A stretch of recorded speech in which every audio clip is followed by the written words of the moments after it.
Are you a hypochondriac of mental disorders? Do you find that every time you try to define yourself, you end up with 4 or 5 new labels? Today we're going to go over my top 3 tips to living beyond your labels.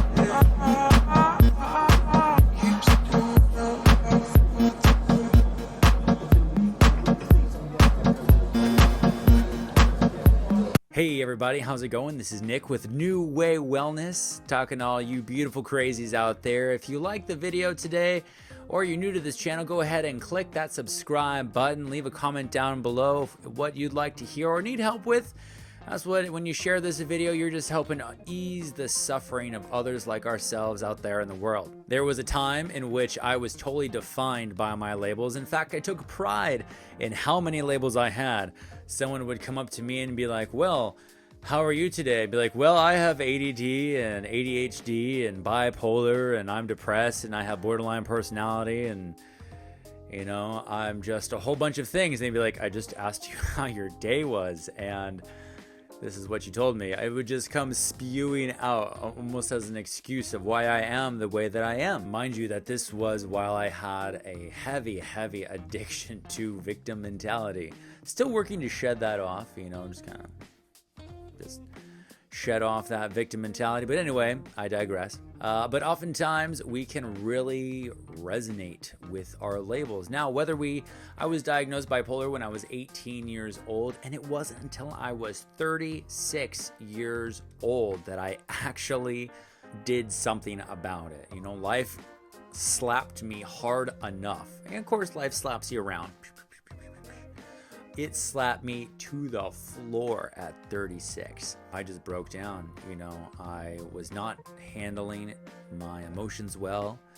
After a really hard breakup for me, I ended up in the ER twice for not being able to be alone with my own thoughts. And, you know, as a parent, that is a terrifying and very shameful and guilt-filled place to be. It wasn't my experience. So I had to address these labels. And since then, though, I have been able to start to live beyond my labels. Whereas before, I felt like they were always a major part of the reason I could blame not being where I wanted to be, or that I'm just this way. But it wasn't until I started utilizing truly these 3 tips that I was able to live beyond my labels. Number 1 is address the issue head on.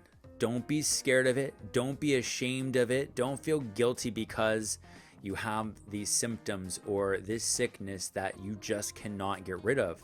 Whether you were born with it or it was created out of an environment, it's here right now. So fucking deal with it. The more that you try to deny, the more that you try to suppress, the more that you try to just shove it under the rug like a festering wound, it's only going to get worse.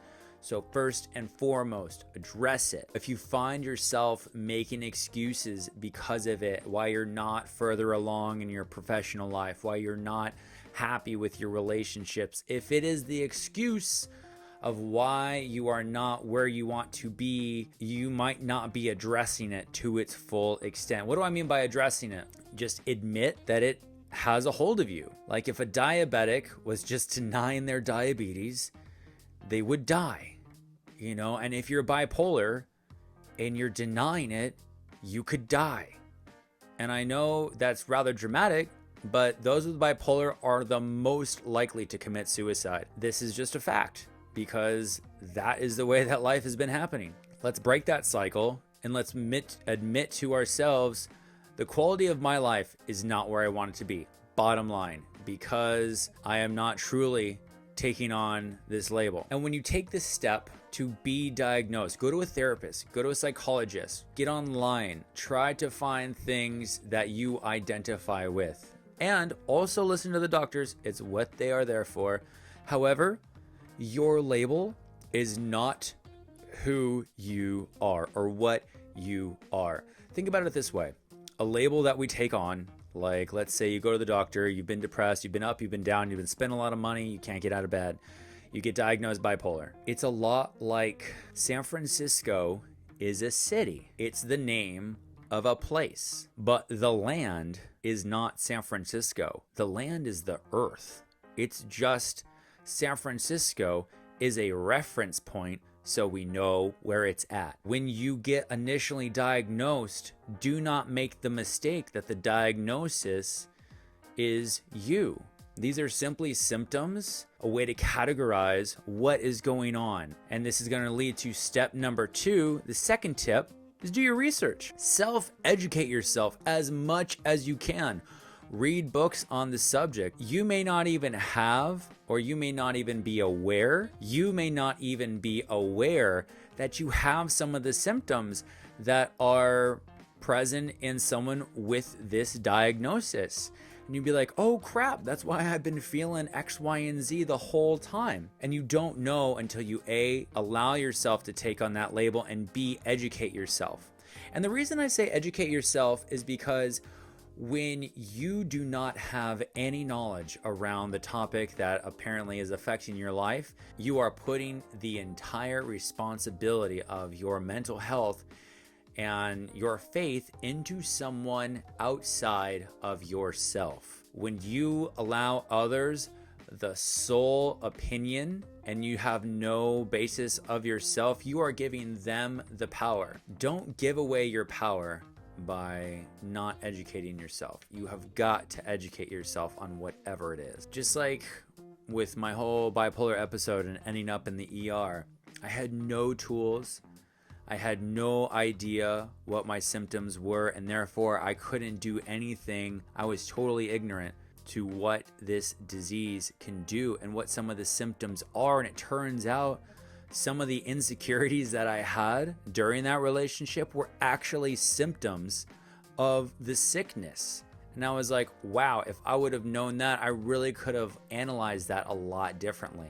And that would have changed a lot of things for me. Hindsight's a bitch, but you know what? At least you learn. And that way moving forward, you don't have to make the same mistakes because you can identify the patterns that you do as a sickness, as a symptom versus something that is just a personality trait. Now, some people might want to argue it's just like, oh, aren't my symptoms personality traits? I would have to disagree. Again, back to the diabetic, is that part of their personality trait? You know, it's just like, oh, you have low insulin and you're crabby. Wow, you just must be a crabby person. No, not at all. Like, those are symptoms of a sickness, of an illness. To be able to make that differentiation is a huge factor. You are not San Francisco, you are the earth, literally. That's deep. Get that. The last one here, I've spent a while cultivating this one, but it really came to light once I was able to get those first 2 down, and that's developing a deeper understanding of yourself and the reality around you. Whoa. Realistically, that's what it all comes down to, you know? How are you relating to your consciousness?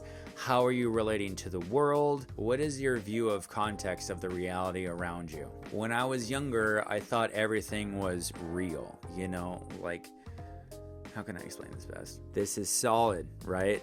Turns out, as science is discovering, there's more empty space in the things that we consider solid than is actual solid. What we're feeling is a sensation.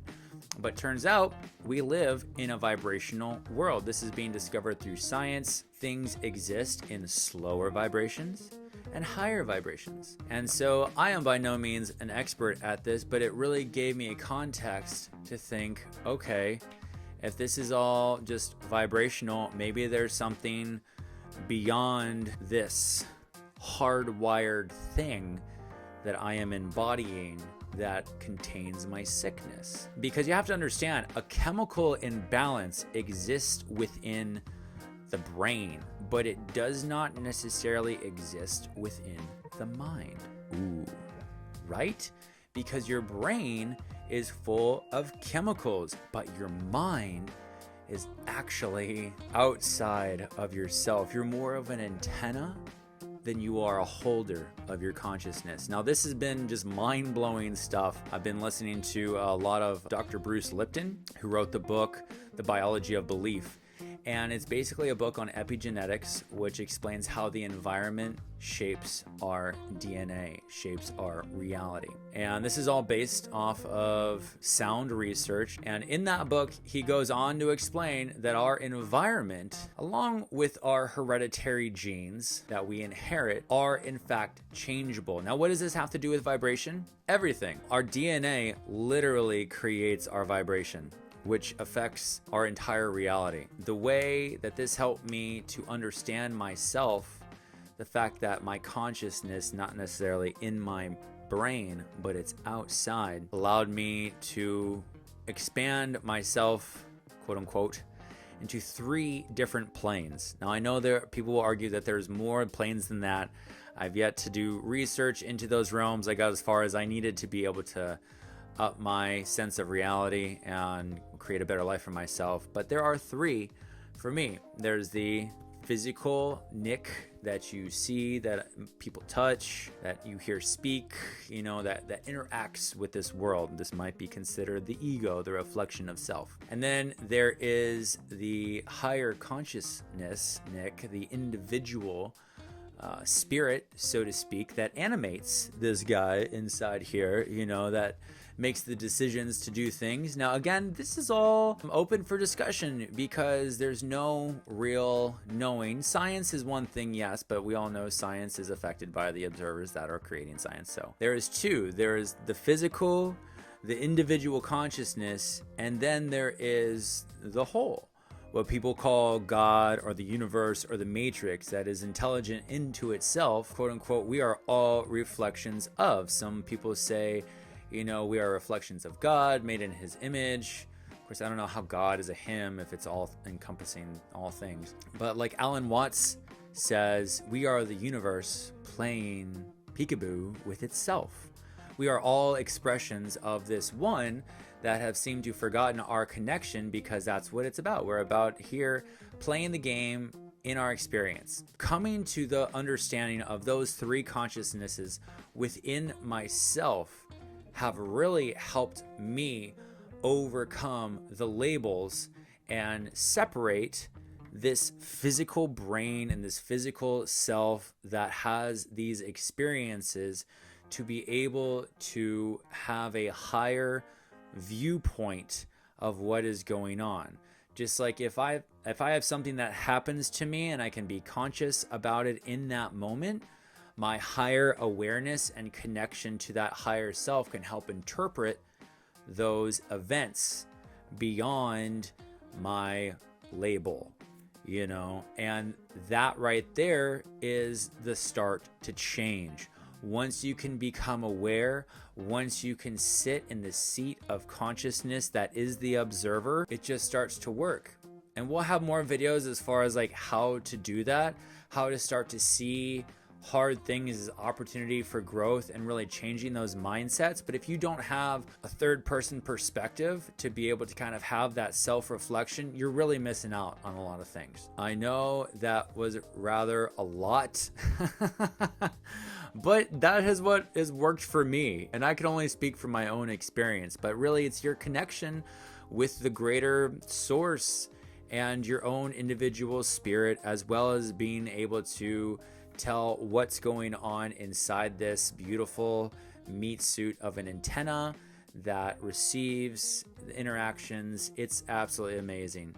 If you have an opinion, and I'm sure that you do, leave it down in the comments. I would love to hear any sort of comment, question, disagreement, agreement, whatever you have. I love to create some talk around this. And ultimately, you can choose to play ignorant to your disease, to your label. You can choose to deny, but you have to know that you can change, and you don't have to be angry. You don't have to be stuck. You don't have to be whirling around forever. The way that you are right now is just the way that you are right now, and you have changed, but you can continue to change. You can grow beyond these labels and learn to deal with these symptoms and learn to deal and cope better when you start exploring options. You got a lot of options, and you are worth all the love in the world. And I know it might be hard right now because you're in the thick of it, Maybe you're in the thick of a mania. Maybe you're in the thick of depression.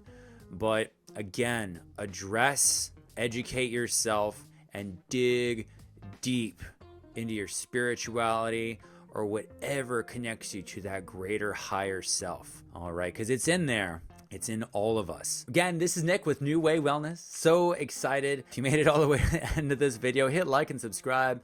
Thank you so much. We'll see you in the next one. Love you all. Bye.